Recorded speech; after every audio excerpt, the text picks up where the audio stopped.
Today we're gonna make apple crisp that is healthy enough for breakfast, but delicious enough for dessert. So we're gonna start off with what I like to call dent and ding apples, or apples that are just a little bit more mushy or not as crunchy as your family loves. And we're gonna peel them and thinly slice them, and then we're gonna get into this recipe. All right.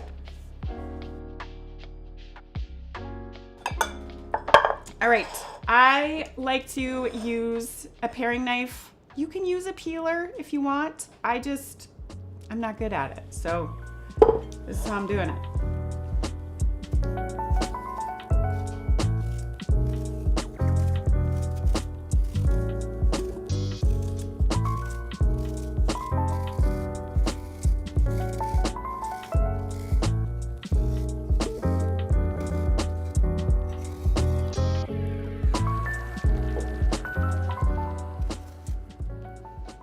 You can see I'm not doing it perfectly because I don't really care. Some people like to leave the peels on, but they do take a little bit extra to kind of get tender when you're baking them, but it's whatever you prefer. Okay, I'm gonna turn the oven on to preheat to 350 degrees. I have 7 apples. These are kind of little. I think it's gonna be the right amount though. So what we need next is a 8x8 baking sheet or dish. I'm gonna use like a bowl, a baking bowl, because I think it's gonna look prettier.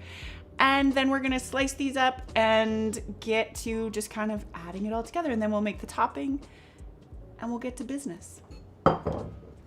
This is what I'm using.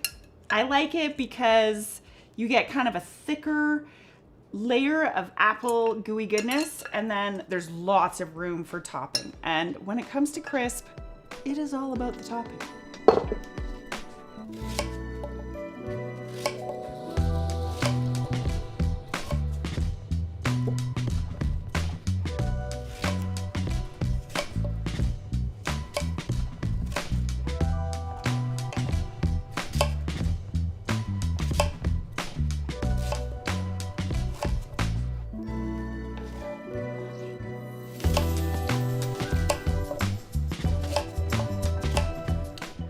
For this part, you want your apples to be sliced fairly uniform and fairly thin so that they all bake around the same time and you don't have like hard chunks of apple in your crisp. That's not awesome. Fruit-based desserts are always the best because you're getting the nutrients from fruit. So this is a fantastic way to make your dessert a little bit healthier.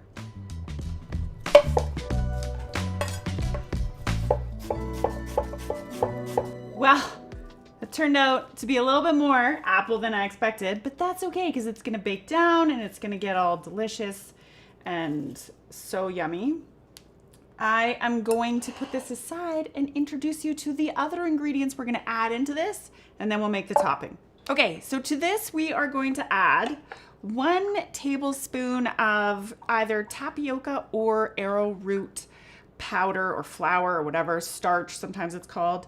This is gonna help everything kind of stick together. It's in replacement of what would normally be flour, but it works perfectly for this. So we're gonna sprinkle that on.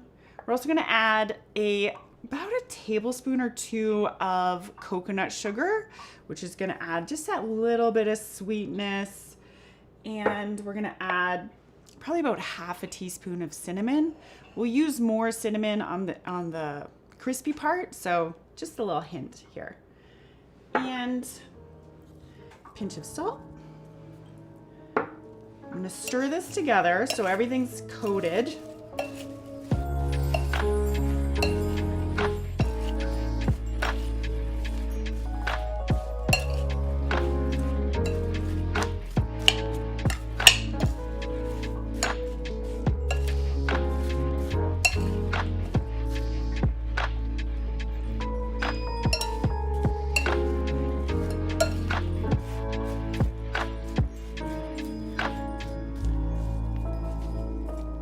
Something about cinnamon and apple is just the best. I think it reminds me of my mom, who is like the queen of making desserts with like 2 tablespoons of sugar in the entire thing. Okay, to this we're gonna add a tablespoon of melted coconut oil. Just gonna add a little bit of fat in there, make it delicious. And 3 tablespoons of water. You might find if your apples are really dry and fairly crunchy, you might want to add in a little bit more. This is gonna make it like that yummy texture that it's like apple pie-ish, you know? You know what I mean? So good. I'm gonna stir it up.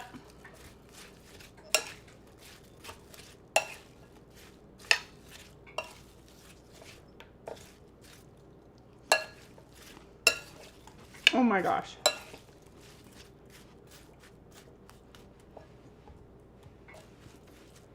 Okay. Smooth it out. And we're gonna throw the crisp part together. Takes like 2 seconds-ish. And we'll put it in the oven. So easy. All right, so we have for our crisp about 3 cups of oats. These are old-fashioned organic gluten-free oats. You do you on the oats. I like the old-fashioned kind. They're a little bit sturdier. They get a little bit crispier, yummy. But, you know, whatever you got, use it. I'm gonna just mix it right in this bowl because I don't like doing dishes, which you can't tell by all my tiny dishes here, but whatever. And what I love about this is it gives us an opportunity to kind of add in some diversity in ingredients, which is the sort of cornerstone of building a healthy microbiome, which is how we optimize our gut health in so many ways. So for today, we're starting with about 3 cups of oats. I'm gonna add a cup of coconut flakes. You can see they're kind of bigger than shredded coconut. You can also add in nuts or different seeds or whatever. We're not doing nuts in this one today because we're doing school safe snack. All right. So a cup-ish of coconut flakes if you want. I'm going to use about a 1/2 cup of pumpkin seeds. You can definitely use sunflower seeds. You can skip it. You can use slivered almonds. So good. We're going to dump that in. I have about 3 or 4 tablespoons of coconut sugar. That's it for sugar in the topping. I'm gonna add in a tablespoon of flaxseed. Now, it's not a ton, but what I love about this is it adds in kind of just a little hint of a texture. It's a great way to start introducing these things to our kids' microbiomes without them really noticing. Flax is so amazing. It's packed with fiber and it's kind of neutral in taste. I'm also going to add in a tablespoon of chia seeds, which we're just getting crazy out here. It's fun that way. And I'm going to add in a teaspoon of cinnamon and about 1/2 teaspoon of ginger. You don't have to do that, but this is one of those opportunities that I'm like, I want my kids to be eating all the spices under the rainbow, and it's a beautiful way to introduce these different flavors to them without it being kind of crazy or aggressive or whatever. I'm also going to add in a tiny bit of fresh nutmeg, which is not for everybody, but I love it. The trick is you have to tread lightly, especially if you're using fresh. The flavor is very intense. So we're just gonna put, I don't know, like a little bit. So good though. Okay, I'm gonna stir this up.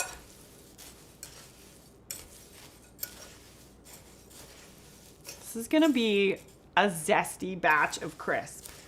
There's a lot of it. It's the best part. Oh, geez. Okay, and then I have about a 1/2 cup of melted coconut oil.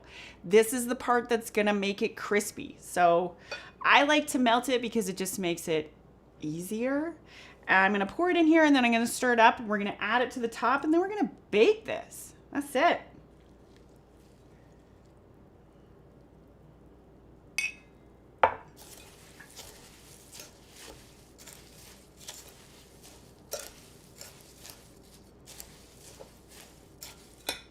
Okay, let's do it.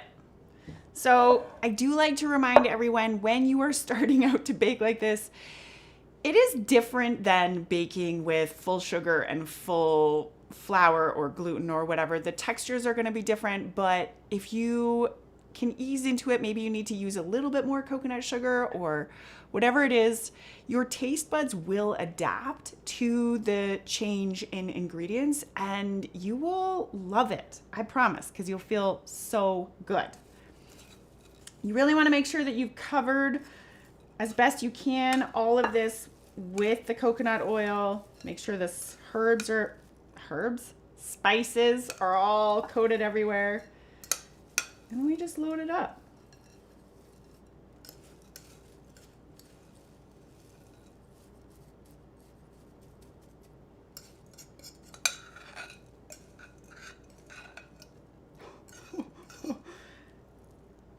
That is a big layer of crisp.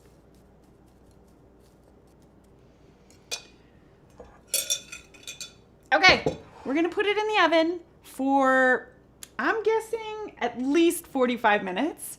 If you notice that the top is getting a little bit too brown, I would check it after about 30 minutes. Put some tinfoil over it and just let it keep doing its thing. All the juices from the apples are gonna start bubbling up through the bottom of those oats and it's gonna get so good. Okay, here we go. Done. If you want to include some kind of whipped cream type vibe with this dessert, with this apple crisp, I'm going to show you how to make really simple whipped coconut milk. It won't taste exactly like whipped cream, obviously, but it'll add that sort of luxurious, creamy deliciousness that will kind of elevate it, and you can use it on a million different things. So all you need is 1 can of coconut milk, full fat. Preferably you will have refrigerated it overnight or at least for a few hours, and a stand mixer or like a hand whisker thing. You might be able to do it by hand, but that might be crazy. I don't know. So I'm gonna get all of my stuff together and I'm gonna show you how to make this. It's not gonna take long. All right, so stand mixer. I've got my can of coconut milk. What you want to do is you want to separate the liquid from the coconut cream. The easiest way to do that is to just scoop it off the top. I don't know if there's a fancier way. That's how I do it. It's imperfect. I don't think it really matters. You want to reserve this liquid because you may find that you need to add a little bit of it to create the consistency you want. So we're going to add the coconut cream right in here. We're gonna get it all over our hands because that's how we do it. I'm gonna add a teaspoon of pure vanilla extract. You don't have to, but I mean, it's yummy. And a tiny pinch of salt. Tiny. You don't want it to be salty, all right?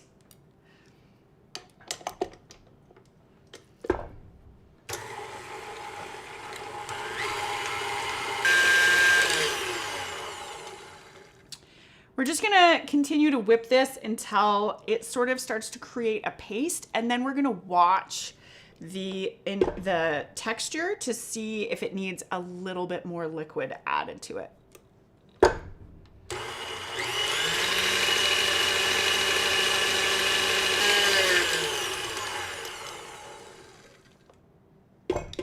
So I'm gonna add about just maybe a tablespoon of this liquid, and we're gonna see how that looks.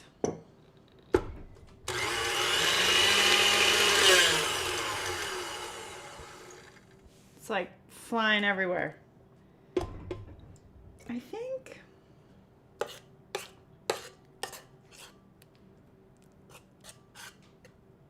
I'm gonna do it for a minute longer, or like 20 seconds.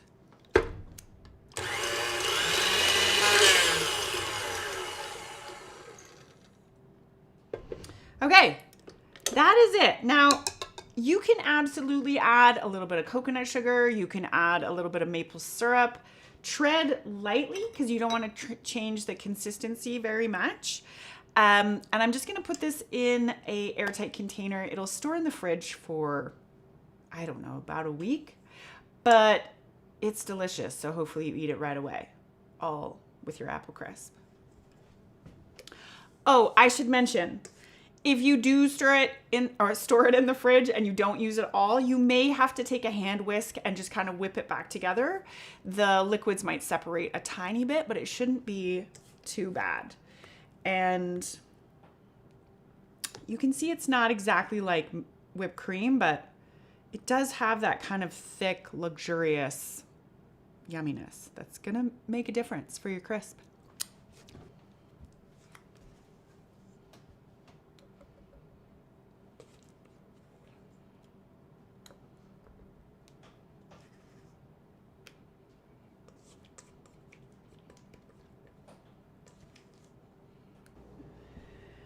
All right, you guys, it's fini. If you look at the bottom, you can see that it's all bubbly and juicy.